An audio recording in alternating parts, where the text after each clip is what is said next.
see, when he got to Philippi, he was met with such radical hospitality and humble service. When he got there, one of the first people he met was Lydia, the merchant of purple cloth, the businesswoman, the entrepreneur of the year of Philippi. And she invited him to stay in her home as long as he needed to. Yeah, Philippi was where he met Lydia. And then there was this girl. She was a prophetess, but not of her own volition. She was enslaved.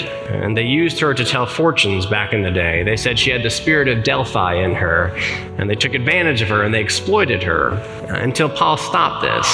Paul and Lydia and his new friends saw what was going on and they stopped it. They broke the bonds. They dispelled the spirits out of her. They set her free. And I can imagine the people that owned her didn't necessarily like that all that much. And so they got mad and they threw Paul in jail after that. And that's when the earthquake hit. That's another story. The earthquake hit. They were sitting in their jail cells and all the jail cells opened up at that point. And the jailer was about to take his own life, because at that time, in that season, when escapees would escape from prison, if you were watching, that was what you were expected to do. But right before he did that, Paul said, "What are you doing? Don't do that. We're all still here." And so he did. He stopped. The church Paul was writing to in Philippi included all these people. They were all a part of that church.